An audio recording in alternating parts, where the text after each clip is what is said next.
Salam sejahtera Malaysia, denyut nadi suara rakyat bergema di channel ini.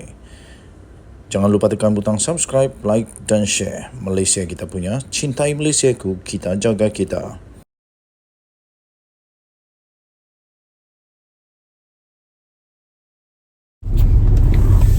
Salam sejahtera Malaysia, denyut nadi suara rakyat bergema di channel ini. Sebelum saya teruskan ya tuan-tuan dan puan yang dihormati sekalian, saya amat kagum dengan Datuk Seri Anwar Ibrahim, Perdana Menteri Malaysia. Saya bukan pandai mengampu, tidak. Tapi saya sangat setuju kalau Datuk Seri Anwar itu telah memberikan satu penanda aras tertinggi pernah ada dalam Perdana Menteri Malaysia untuk sesiapa saja yang ada angan-angan nak jadi Perdana Menteri. Jika anda setuju dengan apa yang saya kata ini, anda mesti tulis saya setuju. Saya setuju. Saya secara peribadi saya setuju 3 juta % bahawa Datuk Seri Anwar Ibrahim adalah Perdana Menteri di Malaysia yang pertama yang berjaya meletakkan penanda aras paling tinggi sebagai Perdana Menteri Malaysia. Belum pernah ada mana-mana Perdana Menteri yang berjaya meletakkan penanda aras atau penanda aras untuk seorang Perdana Menteri, menunjukkan teladan kepada mana-mana Perdana Menteri selepas ini. Apa tidaknya Datuk Seri Anwar Ibrahim dalam segala kerja yang dia buat sebagai Perdana Menteri, betul-betul dia melakukan yang terbaik sebaik mungkin, dan dia juga meletakkan penanda aras kepada mana-mana bakal Perdana Menteri yang berangan-angan nak jadi Perdana Menteri, supaya melakukan juga terbaik seperti Datuk Seri Anwar Ibrahim lakukan. Okey, tuan-tuan dan puan yang dihormati sekalian, jika anda setuju dengan saya, anda mesti tulis saya setuju. Jangan lama-lama, kasih banyak-banyak. Mari kita sama-sama setuju bahawa Datuk Seri Anwar Ibrahim adalah Perdana Menteri yang telah menjadikan penanda aras terbaik sebagai Perdana Menteri. Salah satunya menyaksikan ucapan Perdana Menteri Anwar Ibrahim ketika menggulung perbahasan usul kajian separuh penggal KSP Rancangan Malaysia ke-12 di Parlimen semalam. Paling ketara ialah ketika beliau meletakkan tanda aras yang tinggi bagi siapa yang memegang jawatan tersebut. Artinya pemegang jawatan Perdana Menteri ini mestilah seorang yang bertanggungjawab, tidak lari.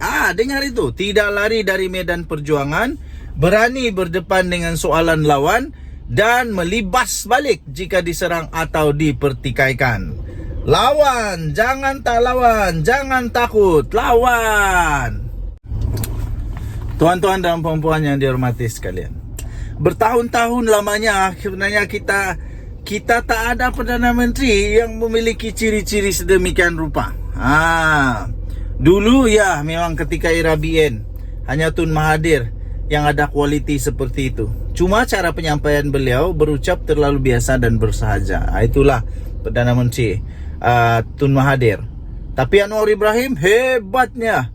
Selepas Tun Mahathir, Tun Abdullah Badawi, Najib Razak, Mahyadin Mat Yassin, Ismail Sabri Yaakob yang menjadi Perdana Menteri Malaysia, kemudiannya kita tidak langsung kita tidak pernah melihat terselahnya kehebatan seorang Perdana Menteri dalam berhujah dan berdepan lawan, khususnya di Parlimen.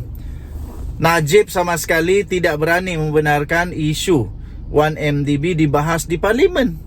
Mahyadin pula menutup dan mendaruratkan Parlimen, manakala Ismail Sabri selain tiada kontroversi di era pentadbirannya, wataknya juga terlalu biasa seperti orang kebanyakan sahaja.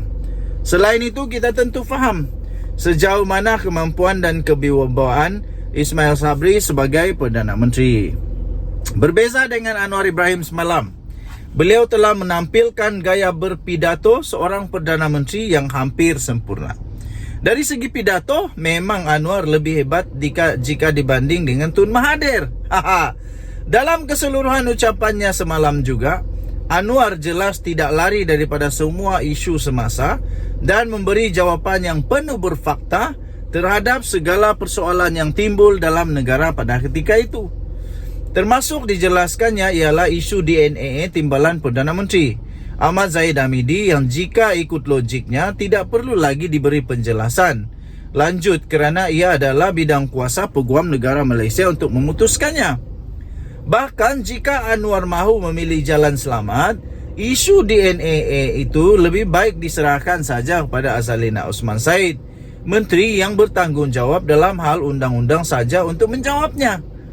Namun tidak sedemikian dengan Anwar, kerana beliau terbukti seorang yang bertanggungjawab atas kedudukannya sebagai Perdana Menteri, lalu memilih untuk tidak lari daripada memberi penjelasan berkaitan isu tersebut. Agaknya kerana panas telinga dengan jawapan Anwar, lalu membuatkan seorang ahli Parlimen Blok Pembangkang tiba-tiba koyak.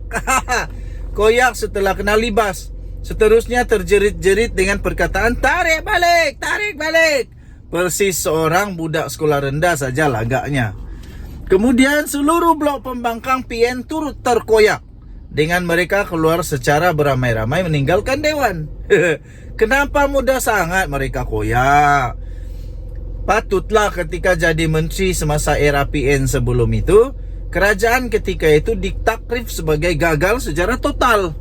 Ketika ada kuasa dan berjawatan menteri, mereka tak berfungsi dan entah apa-apa yang dilakukan di kementerian yang diketuai. Bila jadi pembangkang pula terlalu mudah koyak dan seolah-olah hanya memiliki hati selembut tisu. Mudah kata, mereka ini tidak layak langsung jadi kerajaan. Jadi menteri, jauh sekali untuk mengidam jawatan Perdana Menteri. Kalau jenis ini jadi kerajaan, bakal kembali macam dululah perangai mereka. Ketika Putrajaya masa itu masih bertaraf senator lagi, jadi menteri, apa rekod pencapaian yang dan pernahkah kita dengar suaranya di Parlimen? Kenapa tiada kuasa baru nak bersuara dan tunjuk hero?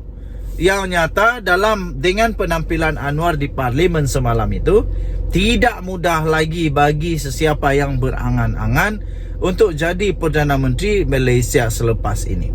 Sesiapa yang ingin jadi Perdana Menteri mesti ada keberanian, punya rasa tanggungjawab yang jitu, sedia berdepan lawan dan tidak lari daripada medan perjuangan.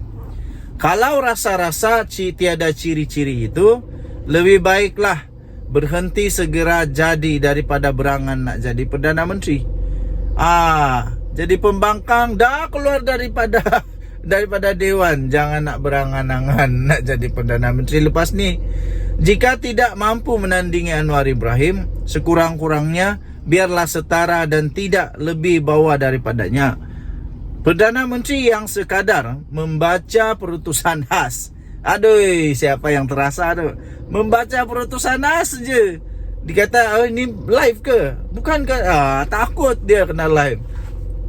Sekadar mampu membaca perutusan khas, menghantar kenyataan media dalam bentuk PDF, tiada keberanian untuk berhujah dan berdepan lawan, lebih-lebih lagi penakut dengan gelanggang Parlimen, sehingga memilih jalan darurat, sudah tiada tempat lagi untuk masa depan Malaysia. Sabuddin Husin, 20 September 2023. Ditulis oleh Sabuddin Husin, 20 September 2023, diterbitkan di sabuddin.com.net. Sila maklum, ini adalah pendapat daripada tulisan-tulisan itu yang saya bacakan itu adalah pendapat daripada Sabuddin Husin dan tidak semestinya dan bukan pendapat daripada channel Linda Twin TV. Kita jumpa lagi. Bye-bye.